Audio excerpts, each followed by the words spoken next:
Imam Hussein Misbah al-Huda wa Safinatul Najat. My past few lectures has been about the fact that over time itself has changed. That the norm of today will not be the norm of 10 years' time. That what people used to do has become old and new fashions are coming about constantly.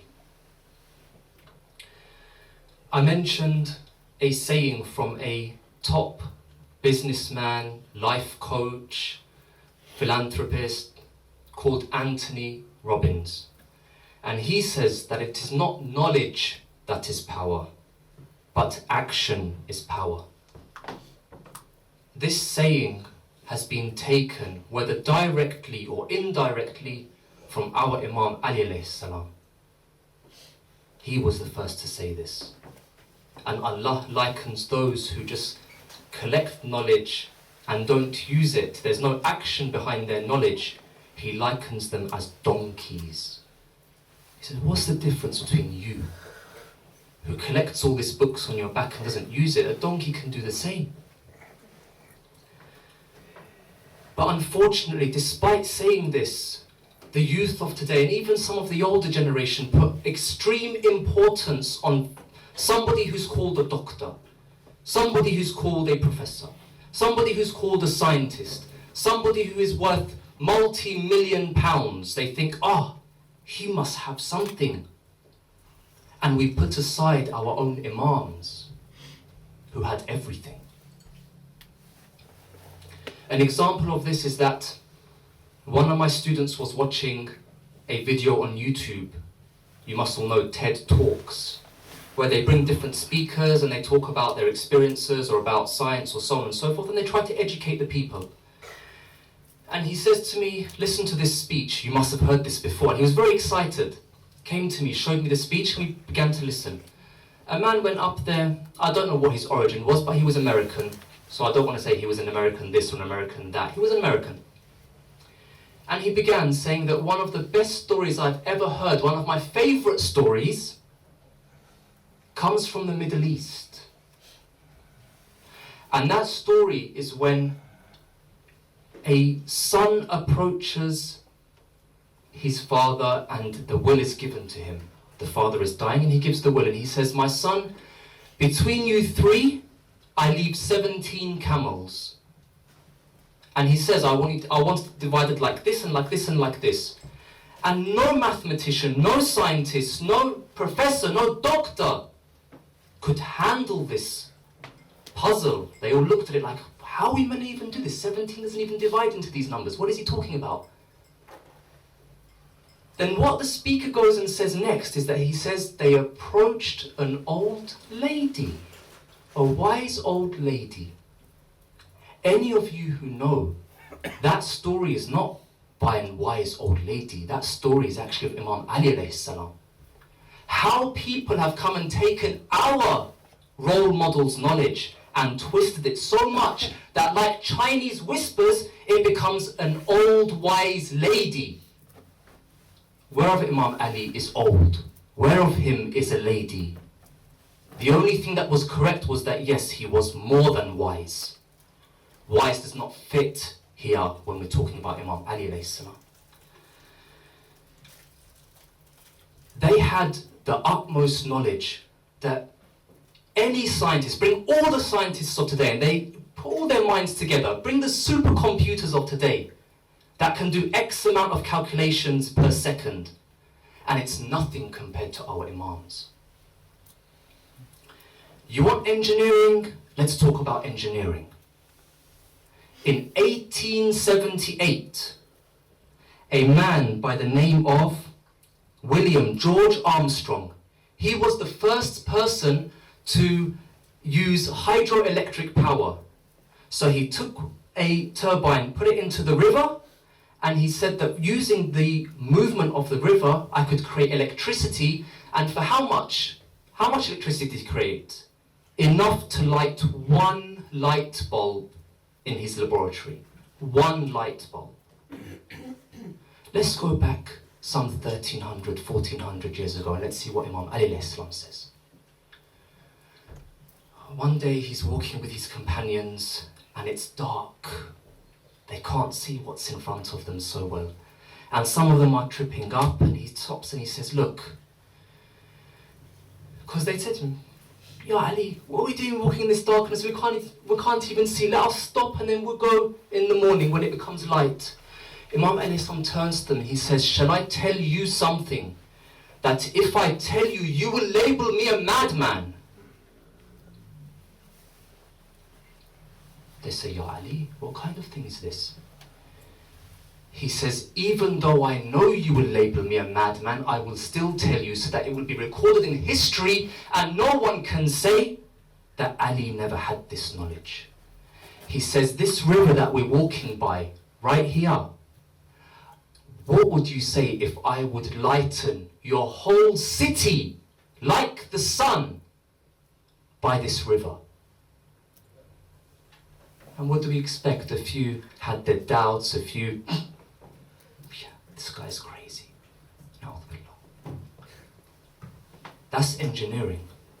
Now let's talk about medicine. Imam Ali is not a professor of only one thing. He's a professor of life, a professor of science, a professor of everything under the sun and in the universe. My time is short that I can't sit here and talk, and my knowledge is limited.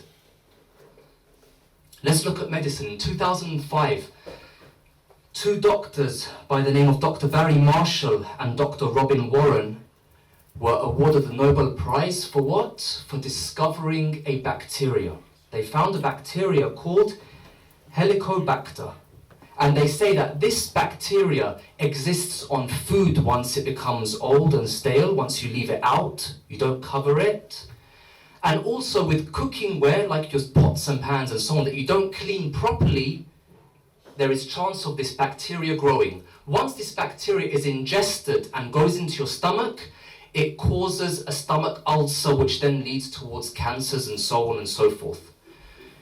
The doctor was so willing to prove this that he even ingested the bacteria, a glass of it, and he became severely ill, and he proved. Then they began autopsies on people who had cancers, on people who had ulcers, and they saw that those areas where the stomach had inflamed had that same bacteria around it.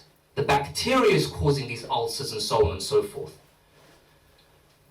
They then go on to say in the study that 80 to 90% of these ulcers and these cancers and so on come from this bacteria. 80 to 90%. Where does the other 10% come from?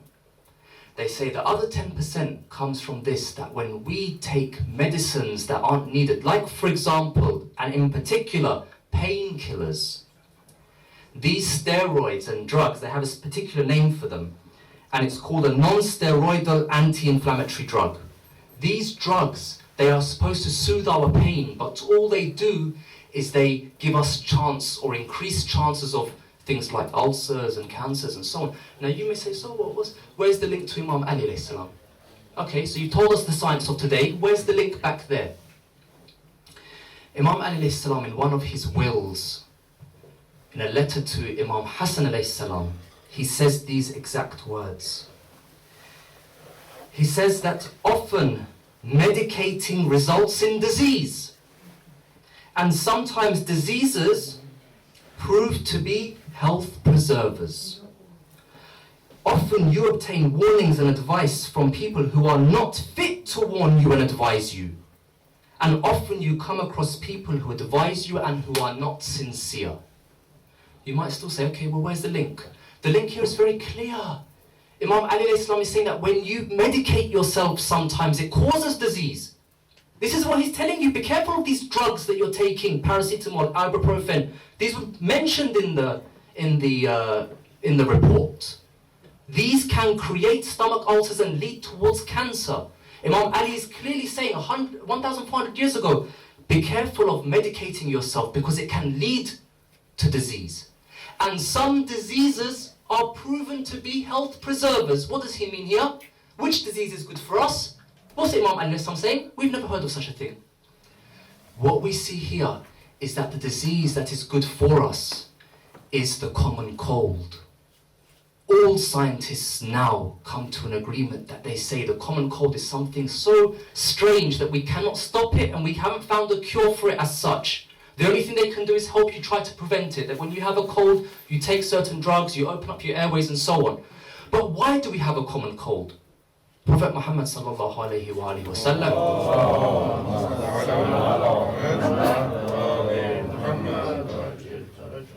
he says that the common cold is a blessing from Allah to you. A blessing. Why? Because when we have, for example, a fever, you see, mum comes and touches our foot, oh, you're burning hot. Your body is burning. Have we ever thought to see why our body burns up when we have a fever or a cold? The same way that we have in the industry today, in the food industry, heat treatment, ultra heat treatment towards food, and they blast it with so much heat that it kills all the bacteria. Allah is blasting our body with heat from the inside, so we kill the bacteria and the toxins and all these other pollutions and so on that have been gathered up over time, that our sinuses run and our nose runs. Why? To get rid of all that dirt in our bodies. Imam Ali was spot on when he said that. Let's move on. I just want to open a bracket here. When he says that sometimes there are people who are not fit to advise you, and sometimes their intentions are not sincere, he's talking about all these multi-million-pound pharmaceutical companies who grab you on one drug and then feed you another one and another one because of the side effects of the first and the side effects of the second, and then before you realize it, you're on 10 different drugs. You're on 10 different medicines. Your whole bathroom cabinet is full of pills and pills and pills. Where's the money going? To them. And who is suffering? Me and you. We have to realize that the Imam's words, the Prophet's words, are higher than anything and everything that has been and will come. Ya Abu Abdullah. There's so much to say, but I'm aware of the time. If you want more medicine, I'll just give you again one pointer. Go and read about it yourself. Everyone knows who Abu Ali Sina is. The English and the Romans call him Avicenna. In an attempt to hide his very name, to hide the origins of where he actually comes from, Abu Ali Sina. Anyone who hears that know it's an origin of a Muslim, of an Arab. They call him Avicenna. Avicenna. He's Romanized, he's modern now. Now that he's modern, we can use his things in our books. And they do use his things in our books. And they have used it for centuries. If you go to medical school and ask any medical student, if you look at the emblem of the medical society, you will see that his name is on there. Now, whether they've changed it or not, I don't know. But it was on there, and they do still teach from his books. Who was Avicenna? Who was Abu Ali Sina? Was he an Imam? No. Was he a prophet? No. Was he a Ma'soom? Who was he? He was a student of Imam Sadiq alayhi salam. A student. Not Imam Sadiq. A student of Imam Sadiq alayhi salam. Yet me, when I go to uni, I look for such and such professor, such and such doctor, such and such scientist, and I put aside all of what Islam is teaching me. Woe unto me. Where is my ma'rifat? If you think that that's still not enough, one last point which I won't open up in detail, because I spoke about this previously for the last 2 years, maybe more than 10 or 12 lectures regarding this, parenting and upbringing. The Imams and the Prophet have given such beautiful sayings that nobody can match it. Today they just plagiarize what we already have. One of the things that doctors and scientists have said is that when the baby is a small baby, a newborn baby, between the age of 0 and 1, in other words 1 year old, this baby cries a lot because it can't get across its meaning to you. So what it does is it cries, for everything it cries. Now the Prophet knows that mothers might be, have a difficult time, might lose their patience, fathers might be busy at something, and he comes and he says, look, in the first 4 months, the baby is praising Allah. In the second 4 months, the child is praising the Ahlul Bayt alayhimus salam. And in the third 4 months, the child is asking for forgiveness for you and the mother. The father and the mother. Now, which parent who is sane and can read, who sees such a thing, would then go and pick up their child and be like, shh, shh, shh, that's it. Which I see. I see this. People picking up their kids and treating them harshly. Do you think the child then stops crying? Do you think the bond between the child and the mother or the father strengthens? No, it breaks. These are all points that me and you have to understand. We have such a perfect religion, such a perfect and powerful religion, but the problem is that we lack the ma'rifat. When I say we, I'm not talking about you. I'm talking about me. I lack the ma'rifat. What does ma'rifat mean? Ma'rifat, I'll try and explain, because it's difficult to explain the ma'rifat of Ahlul Bayt alayhimus salam. Ma'rifat is the understanding of these perfect role models and being able to understand what we can learn from them. Not just to simply claim to follow them and love them. Ma'rifat is the determination to follow their path and not come off it whenever it gets a little bit hard. Ma'rifat is the patience to put aside your feelings and to continue through doing their duties despite people backbiting or plotting against you or making fun of you. What an outdated religion. What's this crying? What's this thing you're doing? Ma'rifat is the strength and the courage to say no in the face of sin when it's right there in front of you. To turn away. Ziyarat al-Nahiyah. Imam Zaman Ajalatallah Fajr Sharif, he says that, peace be on you, O the one who praised Allah in the open and in the quiet, when no one was there. Yet what do I do when no one's watching me, huh?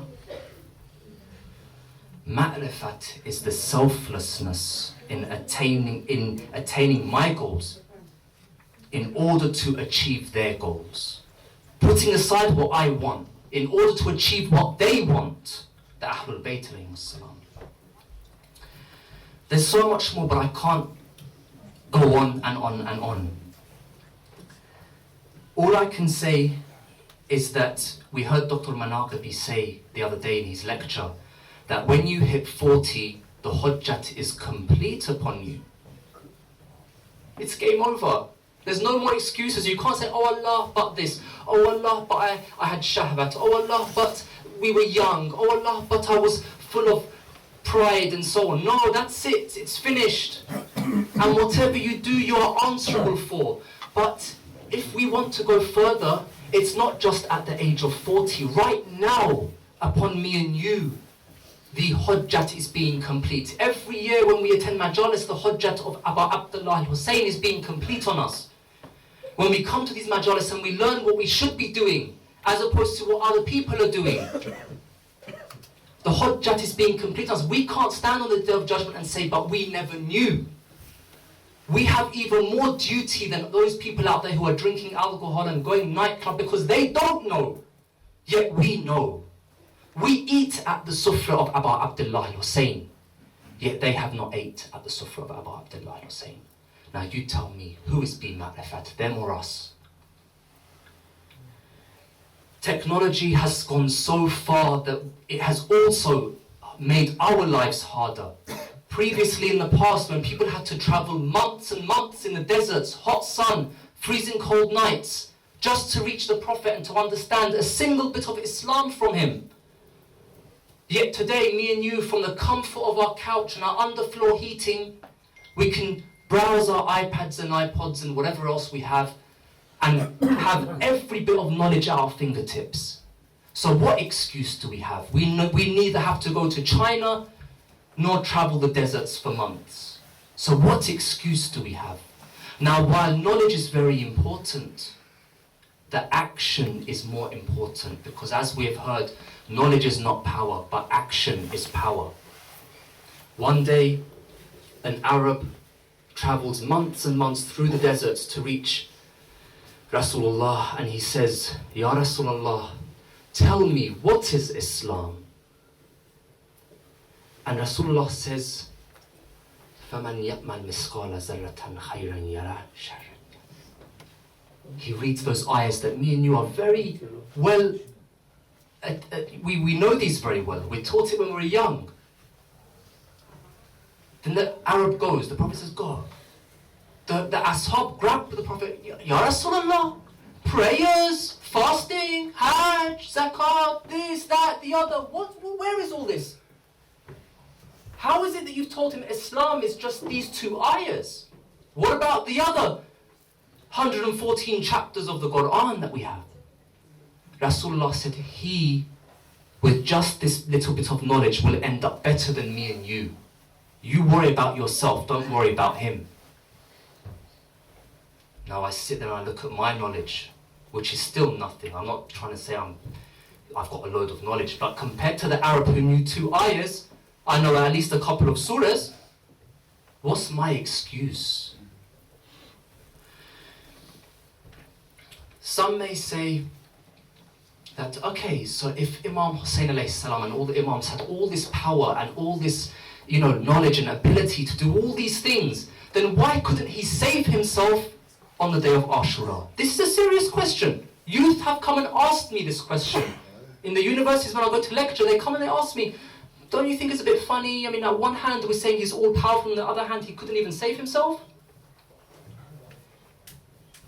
And I turn to them and I say, listen, he had the power, and it has been recorded in history where even if he didn't have the power, the angel of the wind came to Abu Abdullah al-Hussein and said, Ya Abu Abdullah, do you want me within a blink of an eye to stir up such a storm that I blow all their troops into the air and crush them to the floor? And Abu Abdullah al-Hussein looks at the angel and says, thank you, but I don't need it. The angel of the earth comes to him and says, Ya Abu Abdullah, let me be of service to you. I am the angel of the earth. I will open the earth where the army is sitting on, and the earth will eat them up and crush them. Abu Abdullah al-Hussein looks at the angel and says, thank you, but the one who knows my dard can see me. Thank you. And in riwayat we have that Ja'far al-Jinni, a Bismillahi, a jinn, he was the chief of all the jinns, the good ones, al-Batta, came and he said to Abu Abdullah al-Hussein, Ya Abu Abdullah, if you want water, don't even raise your eyebrow and I will bring it for you. And if you want us to annihilate your enemy, anyone who even looks at you wrongly, we will annihilate them. Abu Abdullah al-Hussein looks at him and says, thank you, but my being here, there is a reason for it. I have to be sacrificed along with my family and my friends. I have to be sacrificed. Last night, this is the last thing inshallah I want to say. Last night, I was sitting preparing for my majlis and I was looking over and over and over and I was thinking, why is it that I can get up on the manbar and I can speak with the lot of the Ahlul Bayt, but when it comes to explain the musibat of Ahlul Bayt, it's as if my tongue goes numb.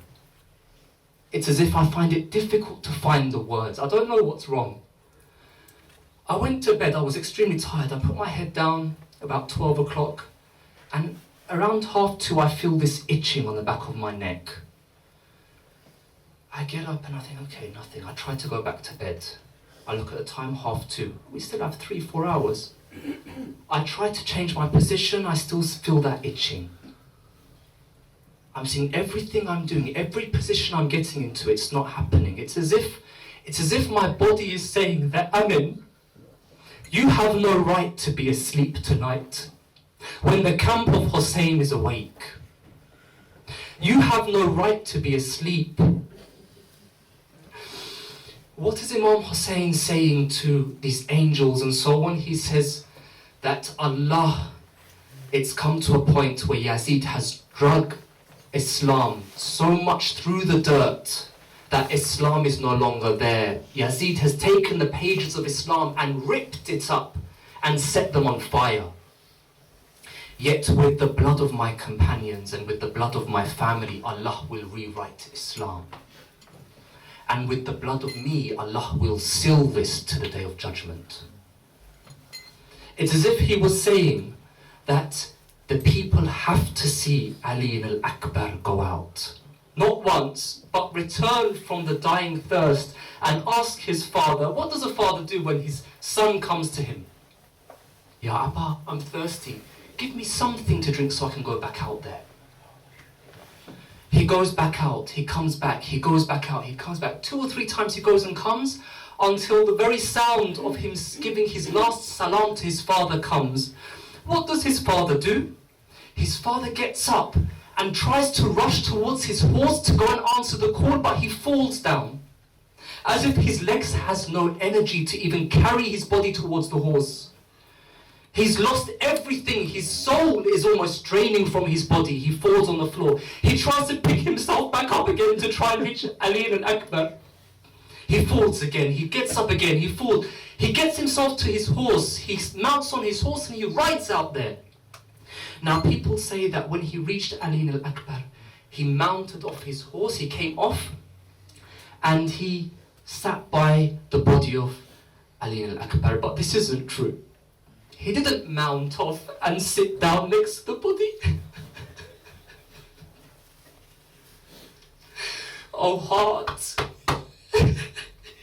if you don't do justice.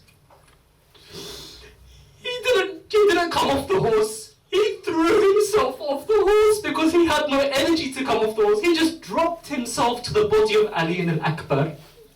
And as you see, normally when a father goes to kiss a young child, they bring their head up to reciprocate the kiss. They come and they put also some energy into that.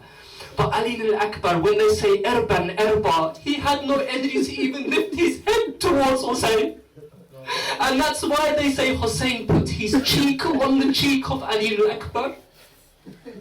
To say, don't worry my son, I am with you. I am here. Ya Abu Abdullah Hussein. They see Imam Hussein calls the Bani Hashim. Come and take Ali al-Akbar back to the camp. So Abbas comes out like a lion with all the Bani Hashim behind him. And they gallop towards Imam Hussein alayhi salam. But here Abbas, he pulls a few of the youth aside and he says, listen, you all deal with Ali al-Akbar and I will do something else. The youth here are surprised, they're stunned, they're thinking, what's going on with Abbas? When Abbas is around, we don't have the right to even lift up a finger. He does everything. So they're happy on one side that Abbas has given us a duty, yet on the other side, when they turn to see where has Abbas gone, he's picking up his brother Abu Abdullah Hussein to carry him back.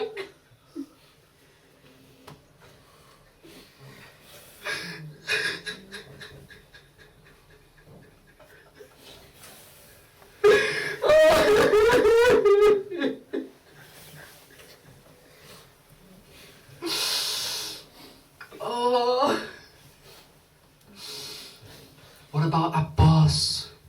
When he goes out to fetch the water, him and Imam Hussein are travelling through the ranks of Yazid, piercing them like a spear. No one has ever seen such bravery and courage in history and will never see such bravery and courage. They spear through the troops of Yazid towards the water. Imam Hussein breaks off to attract the enemies and as the Abbas continues towards the water. Once he reaches there, what does he do? He puts the mashq into the water and tries to collect as much water as he can. He then ties it and he thinks, let me take some water and refresh myself. Now people say he dropped the water back into the river when he lifted it. But this isn't true. He didn't just drop the water back. He threw the water. He said, Abbas, this is not your religion and this is not your belief, that your master is thirsty and you are not. He threw the water back and he mounted back onto his horse to race back to the khayma, towards the camp. On the way they come, and these cowards, normally it's one-on-one, yet these cowards can't handle one-on-one. They have to come in groups and attack in all different ways to try and stop Abbas. They managed to cut his arm off, but he doesn't even look at his arm. When we get a cut, a small cut, he doesn't even look at his arm. He puts the mashk in his other arm. God bless you, mothers and sisters, I can hear you crying. God bless you. On the day of judgment, we will turn to you and say, Ya Zahra, those are our mothers and sisters who also cried when you cried. He didn't even stop. He took the water container and puts it on his other arm, and he says, if cut my left and cut my right, I will reach Hussein, I will reach the children who are thirsty. And he was galloping forward and forward and forward, as if what? As if his very teacher, Imam Ali, was watching him. He was remembering the words of Ali, don't let me down. On the day of Ashura, you are Haydar Karrar. You go forward and you do everything your Imam asks. He gallops back towards, but then when he sees that these cowards pierce the water container, as the water begins to spill out, the very energy, the very soul of Abbas begins to drain. How can I go back to these ladies and these children? How can I face my Imam without completing my duty? Ya Aba Abdullah Hussein. This is the last thing I'm going to say. May Allah bless you all. May Allah bless every small tear that is coming from your eyes. Imam Hussein, they've all gone. The friends have gone. The family have gone. No one is left. Imam Hussein goes towards the enemies of Yazid and he shouts out, Hal min nasirin yansurani? Is there a person, is there a helper that would help me? Now you tell me, who did you hear answer from the camp? Was it a brave, tall man answer? Was it someone who could hold a sword and fight? Ya Allah. Ali al-Asghar is crying from the khayma. Oh Father, I am answering your call.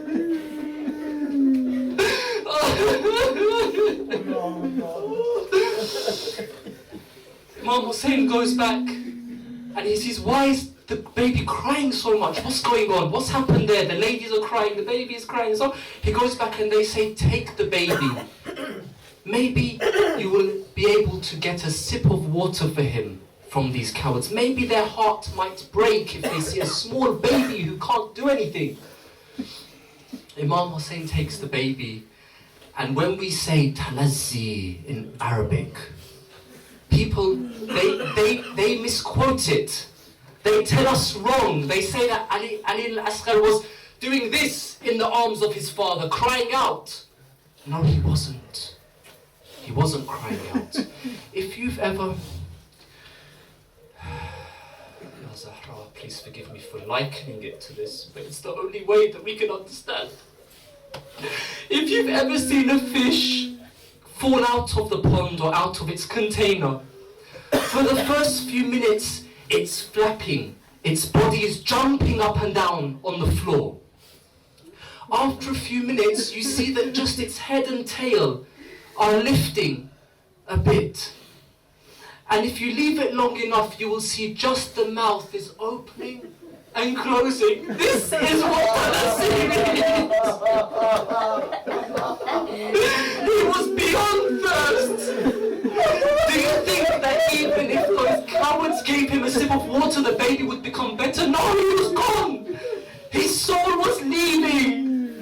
Yeah, Abu Abdullah, in order to try and guide just one person amongst those people, he tried to show them the baby. Please, just one of you give water for this baby. Don't give water to me. Give to my baby.